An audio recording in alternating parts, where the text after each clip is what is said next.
Hi, I'm Terry O'Reilly, founder of OBP Australia, a service for overseas-born professionals looking to either get their first job in Australia or advance their career once they're established in their profession. Welcome to the podcast. Each episode, I'll be talking to an ex-OBP Australia client who's been successful in finding employment in Australia. We'll get to hear about their journey and what advice they have for job seekers. Mohit grew up in Mumbai, India, where there's a strong cricket culture.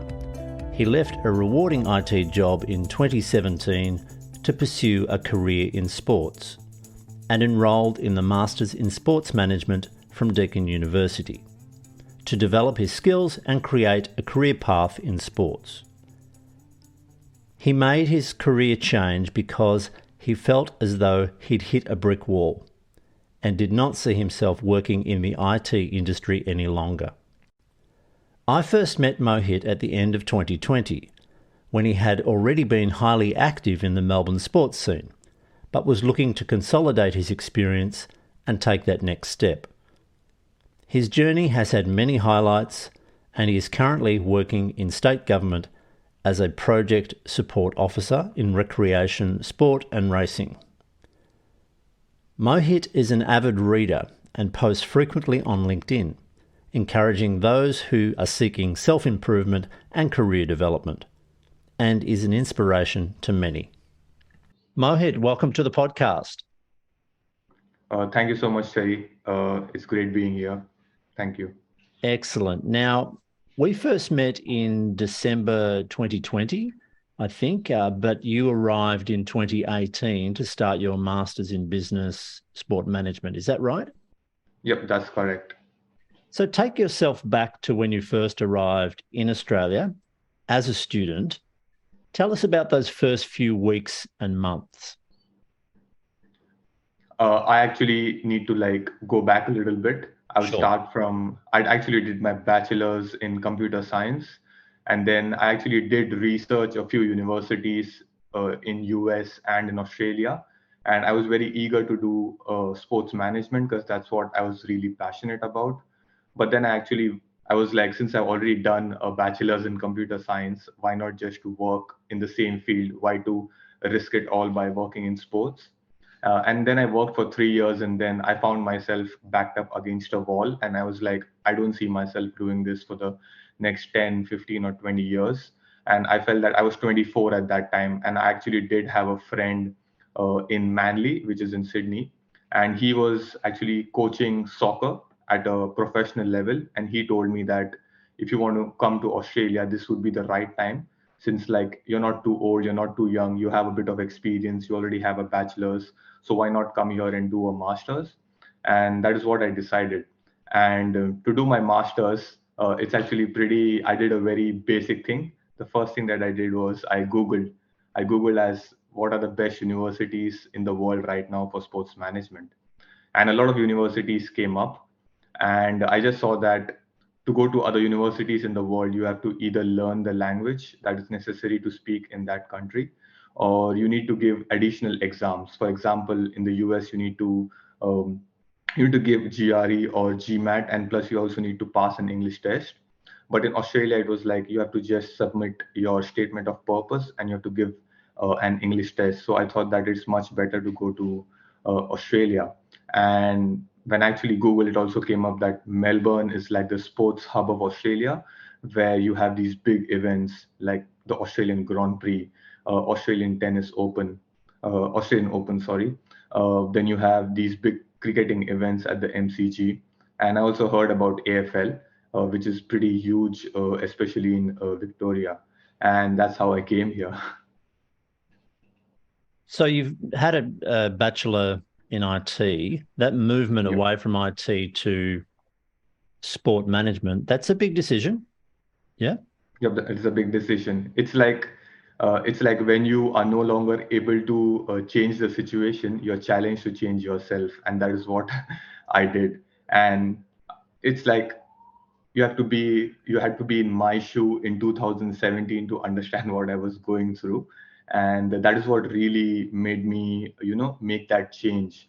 And after I came to Australia, I understood that maybe I did not like the workplace culture back in India. I wanted more freedom and more independence, which I finally got it over here. Having a background in IT, though, that surely must help in your job because I'm guessing most people don't have that, certainly not at the depth that you would have having done a bachelor. 100%. And to combine that, I also actually worked at a startup back in Mumbai in India.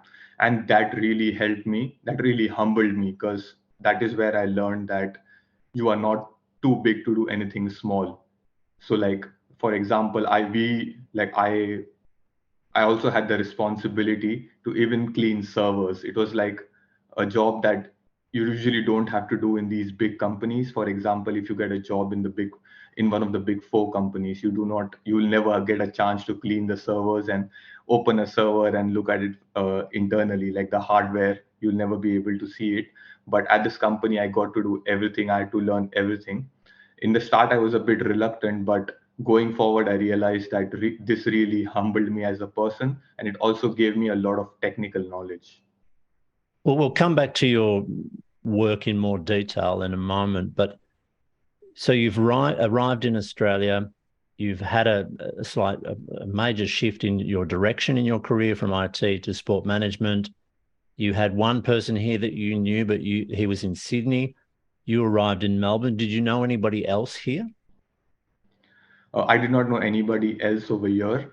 Actually, I used LinkedIn for a lot of things, and that is when I understood how powerful LinkedIn is. So I just did like a search on LinkedIn which said that sports management. And then I used to put the location as Melbourne, the university as Deakin University, and I used to look at other migrants who've done the same course, and I used to just send them like this message that I just want to understand about sports management in Melbourne, and if you have some free time or if you're available to talk, let's chat. Great. The sports management master's is a 2-year course. That's right. Yep, that's correct. And I noticed that in your resume, you have a lot of voluntary work and associations with the sporting clubs and associations in Melbourne.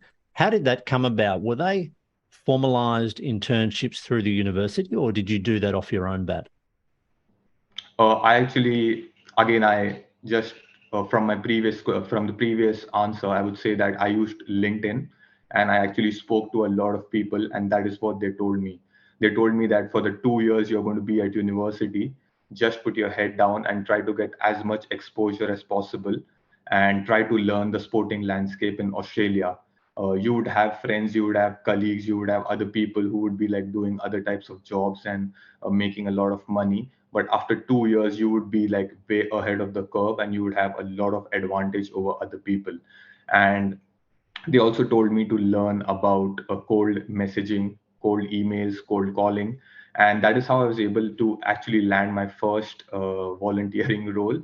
So I'm a big fan of football club of Barcelona, and I saw that they had a few coaches come here in Melbourne, and I just sent them a message on their Facebook page which said that I'm a big fan, and I would just love to have a look at how things work at your soccer club, and I'm very happy to volunteer. So it was like a 2 to 3 day winter camp for children, and they said that no problem, come along and have a look at how things work over here. Yeah, so you graduated as a fairly experienced professional by the time you had done all of these unpaid work placements. What about your first paid work? How did that come about? Do you mean my first paid work in sport Yeah, I or in should say Australia? that. Yeah, no, let's leave the survival jobs if you've had those for the moment. The first paid work that you got in the sports industry.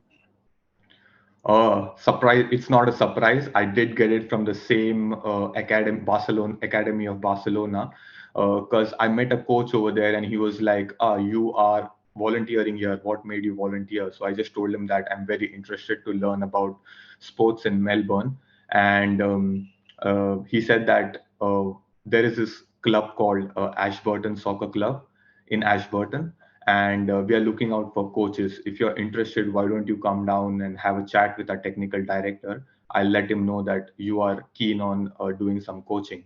And I was like, that sounds awesome.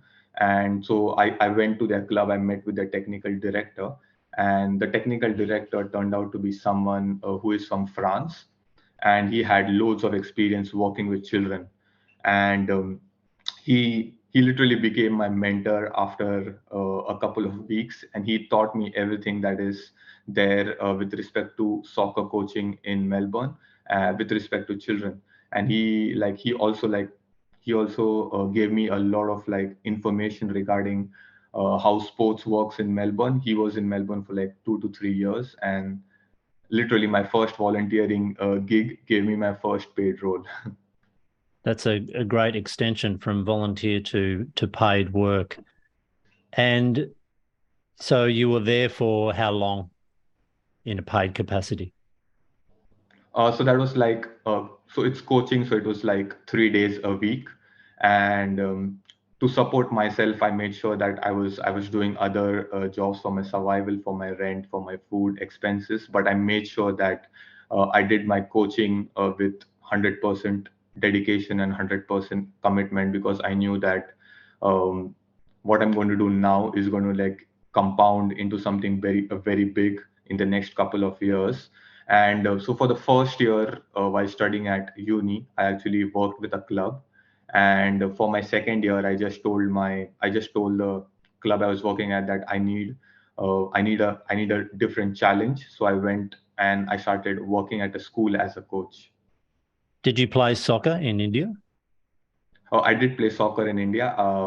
I did play soccer in Mumbai, and in Mumbai, so it's very different to Australia, where in Australia sport is like something that's done on the weekend, because I feel that Australia has a lot of facilities and a lot of infrastructure that is much more developed than India.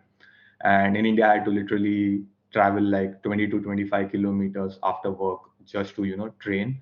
And then by the time I used to come back home at night, it used to be around 12.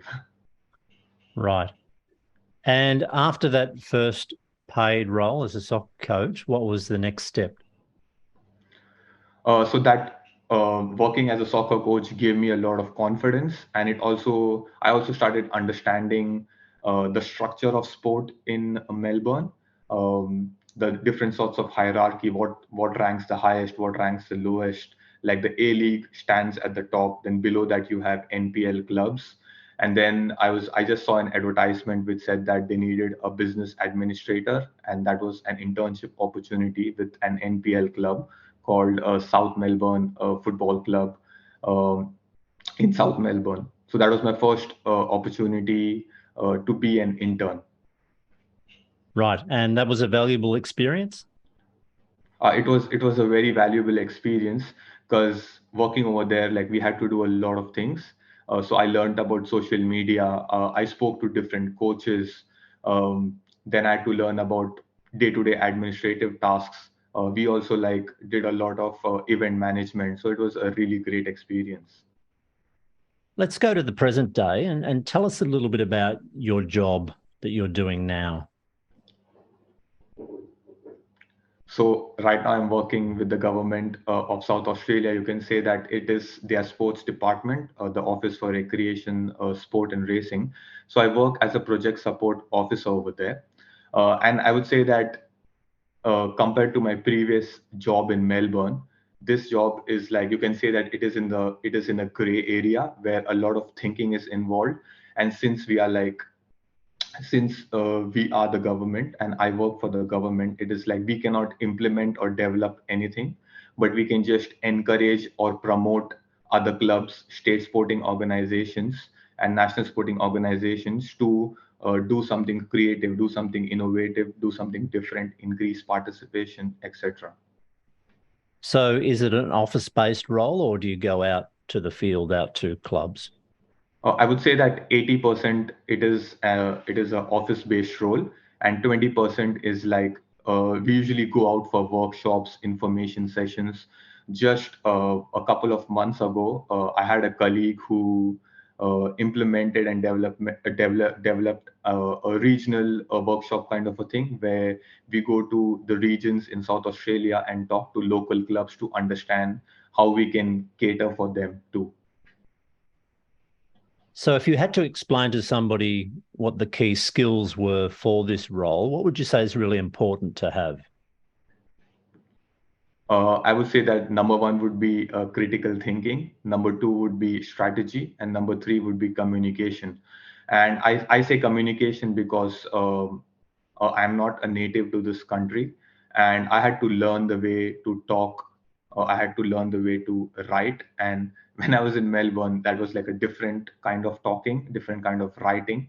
And over here, since I'm working with government, it is people write differently and people also talk differently. It's like much more professional over here. And have you got somebody guiding you? Do you have a mentor or do your manager help in that regard? I'm actually very lucky that wherever I worked, I've always had like great mentors. Even when I worked back in India in a startup, I had really great bosses. Then when I was in Melbourne working with Just Play, I would say that the founder, David Argyle, he himself was a mentor to me, and he like really helped me to some through some tough times during COVID. Personal, there were a lot of things that were really personal, and he helped me through them. And you could say that literally, when I interviewed for my current role with the government of South Australia, the conversation that I had with my manager, it was like I really loved that conversation because he was someone who paid great attention to detail, and he asked me questions that were in my resume, and no one else had asked me those questions, but he made a point to ask me those questions, and I really loved that he paid attention. And I was like, now I look at him as someone who I want to work for now.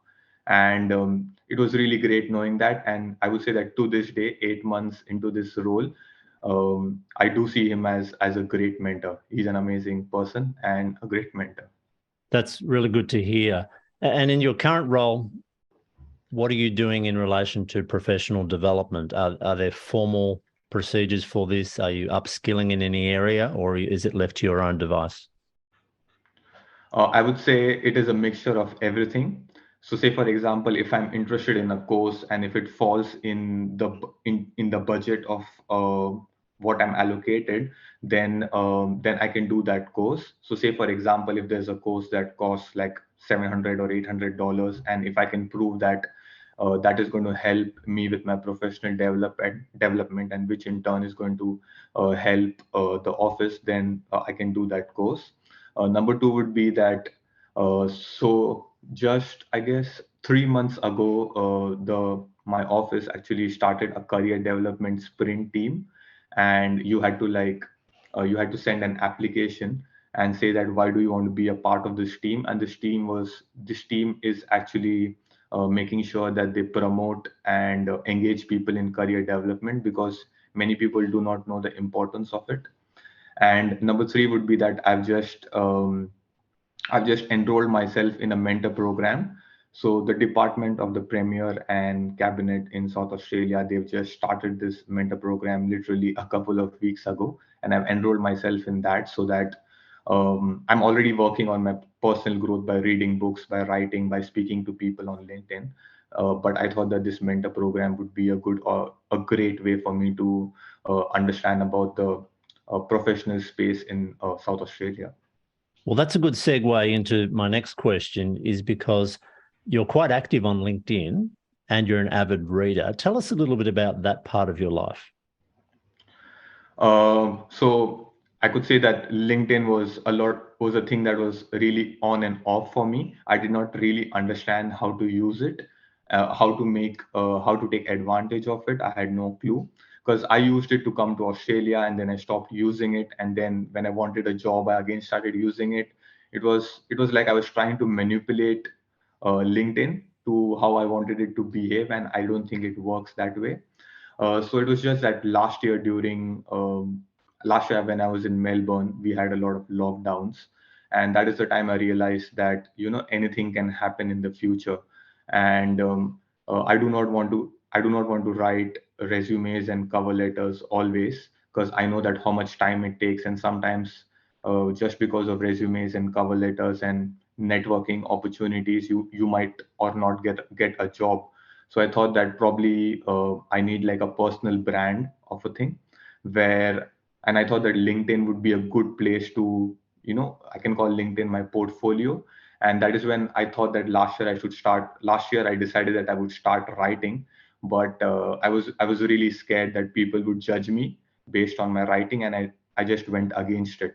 But then I decided that I would continue reading books, I would continue writing. And while I was doing that, I was like, I've already written like 40 to 50 pages of content.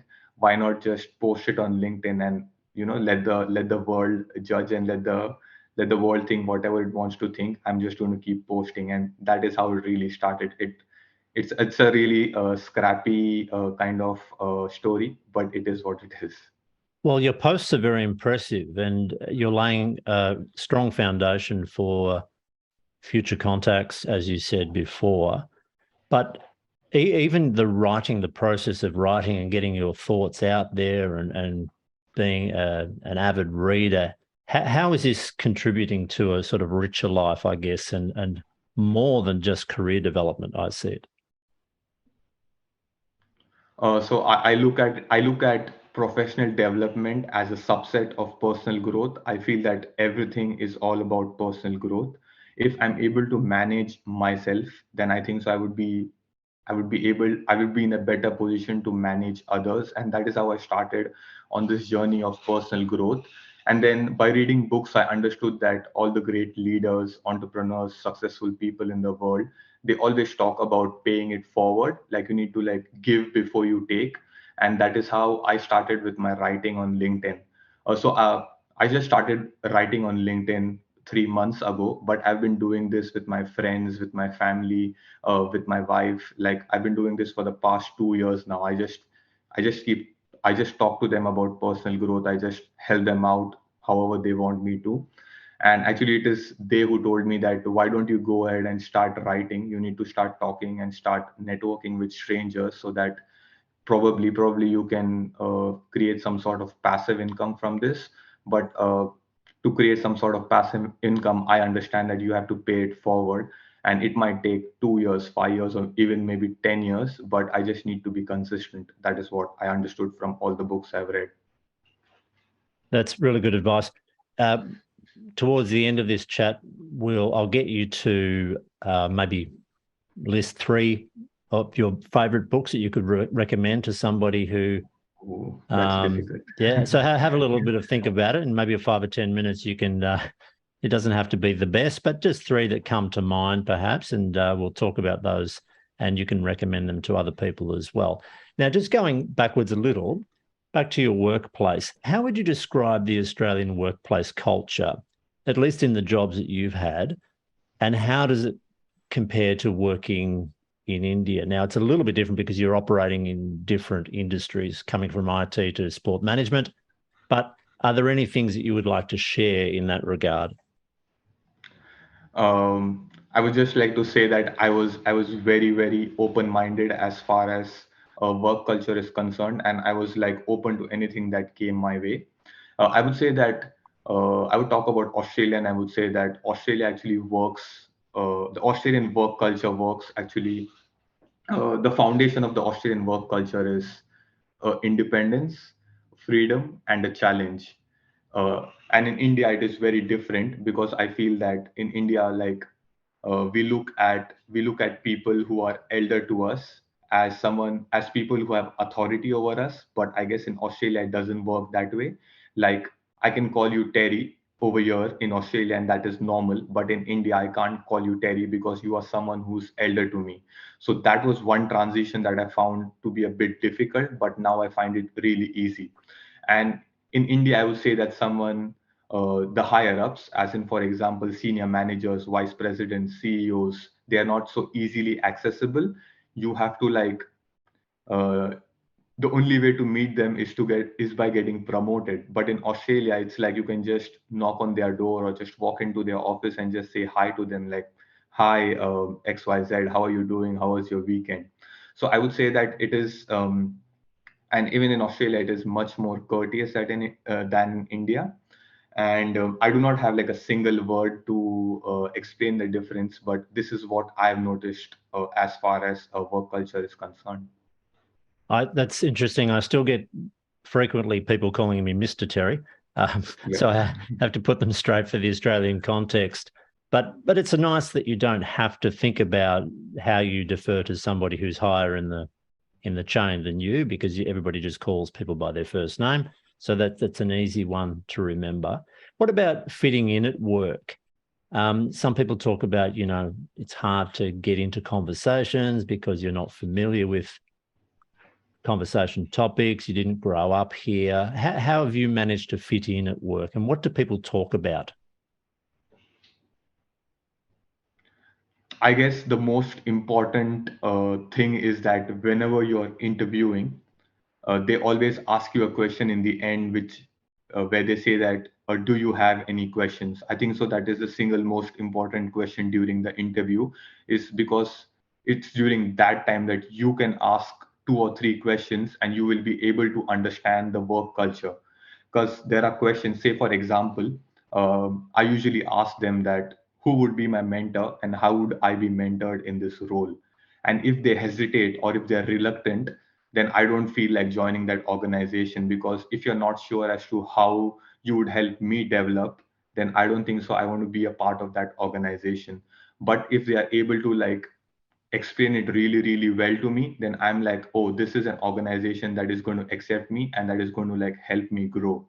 And you can also judge their judge is the wrong word. You can also like look at their answers, and you can see for yourself that as to how they've hired other people, if it makes sense.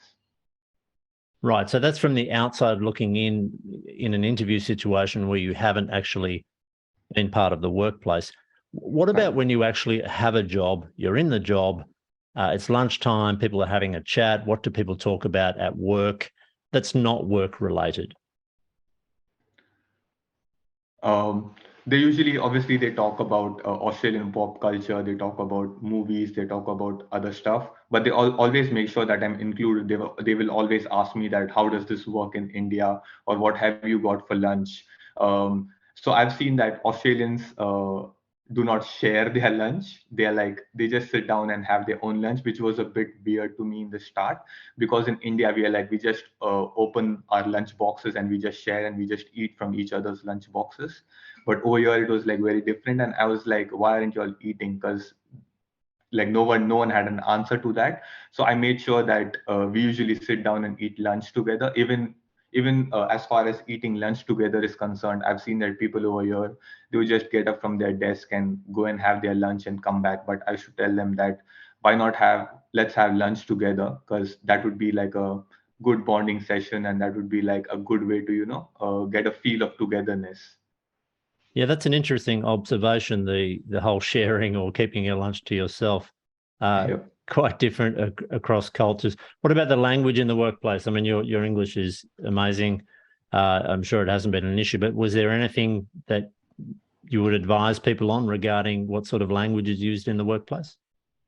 Uh, First of all, thank you. Like I was really fascinated by the English language, and even as a child, I made sure that I used to read comics. I used to like. I actually owe it a lot to my parents, because my parents made sure that I started talking English right from school. My dad, he's like he talks only in English to me. Like he used to always talk to me in English, so that he knew that this is like an international language, and this would like be very advantageous to me in the future, and he ensured that he just spoke to me in English. And I remember watching a lot of English movies with him. I remember reading a lot of English books with him in general. And oh, sorry, what was the question, Terry? I forgot. Just about language, did you have any advice for people who are coming into the Australian workplace? Any tips or anything that you find would be useful? I haven't given anyone any tips, but I've heard tips from people where they say that watch movies without subtitles, read books. But I would say that the best thing is to, um, apply whatever advice you get, start applying it as soon as possible, and then think for yourself, like think independently if that is working or not. Because I think the best way is to just talk to Australians.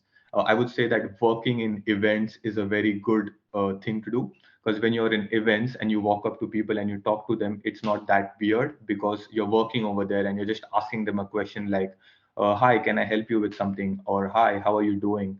So like you get to talk to people, and even now people do have trouble understanding me with a few words here and there. But I think so people are really accepting over here. The people are really courteous. They understand that diversity is important, and it's a very inclusive place. Yeah, that's good advice. I think getting out and using the language is important. Watching TV and so on, it can only go so far. Language is about communication after all. And you get to meet people with, a variety of Englishes. There are many Englishes in Australia, as you've come across, I'm sure. There's not Yep. one English that everybody speaks. So, yeah, that's really positive and good advice there. So just winding up now, Mohit, what advice do you have for job seekers, either about to come to Australia or who've just recently arrived? I would say that do a lot of research, because I learned it the hard way that if I want to continue working in sport, I can't like live and work in Melbourne. I have to like leave the state, and that's why I had to come to South Australia so that I could settle permanently for a number of years. So I would say that do your research on migration and the course that can allow you to stay in the country, because for some people their course, their occupation is really important, but for other people it's just that they love this lifestyle, they love the standard of living, and they want to continue living in this country. So depending on what you want, just do your research, because that is really important. And by research I mean that start with a simple Google search, then go to university websites, go to go to the immigration website, have a look at different occupations, and then in the end talk to people, and then make your own decision. Right. And finally, as I gave you a little bit of a warning before, can you tell us some books that you could recommend for people to read? Okay, so number one, my favorite is 12 Rules for Life. I've read that book like 3 times. This is So Jordan the first, Peterson one, is it? Jordan Peterson, yep. Yeah. So the first time I read it, I did not understand anything, but I knew that this guy is going somewhere with this book, because the conclusion, he has a conclusion after every chapter, and the conclusion made sense. It was like, wow, I'm really loving this, but I'm not able to understand the rest of the. I'm not able to understand whatever is written before that. But when I read it the second time, it started making sense. And then I made sure that I listened to his videos on YouTube. Then I saw what he talks about on his podcast. And then everything started to make sense. And I guess that he's a very controversial figure, but I always tell people that try to separate the art and the artist, because if you try to combine them both, then you won't be able to learn anything. And even if you read a sentence in a book, then just think for yourself that do you see yourself living this sentence? Do you see yourself applying it? Do you see yourself just think independently for yourself, and just be careful. So My just for the those, second just on that, just for those people who don't know, Jordan Peterson is a social clinical psychologist. psychologist. Yep, Yep. from Yep. University of Ontario, I think, or Toronto, I think, in Canada. Toronto. Yep. Yep. Yeah. Yep. And as you said, quite controversial, but huge profile on the internet and worth following up on. Yep. Another one? I would say second would be Think and Grow Rich, because when I read that book for the first time, you can probably say that I read it halfway, and I told myself that this guy doesn't know anything. What is he writing? I don't think so any of this works. But then I actually literally read 15 to 20 books, and I've seen that so many books use Think and Grow Rich as their source, like their main book, to explain so many things. And then I had to come back to the book, and after reading 15 to 20 books, I was able to literally understand what Napoleon Hill was trying to say in his book. And the best part about this book is that he is actually spoken. And so again, this is like a controversy. This is like people say that it's like a conspiracy that Napoleon Hill never did this. But when you start applying the principles mentioned in his book, you will start seeing changes in your life. Like just give it a year or two and you will start seeing the changes in your life itself. And so he's researched like 500 wealthy people, and in total he researched around like 20,000 people over a span of 25 years. And then he's gone ahead and written this 400-page book. So I think that this is a must read for people. And number three would be Sapiens. I really love the book Sapiens because it gives you like a brief understanding of the history of mankind. So if I say that, I usually tell people that if you want to understand the present, you have to learn about the past. And if you want to do better in the future, you have to learn about the past and the present. So that is why I feel that the book Sapiens is very, very important, because it's like an anthropological book, but there are so many facts and figures in the book that you just can't ignore. And the author, Noah Harari, he's just amazing. I even listen to his TED talk. So I always ensure that I read the book and I listen. If I get a chance to listen to the author on a podcast, then it becomes like really easy for me to visualize what the author is talking about. That's great. Now I'll make a list of those and put them in the notes. So if people want to follow up on those books, they can. Thank you very much for joining us today, Mohit. It's been great talking to you. And I'll continue to read your posts and look forward to more and more writing on LinkedIn, and wish you all the best in your career from this point. And I'm sure we'll talk more in the future.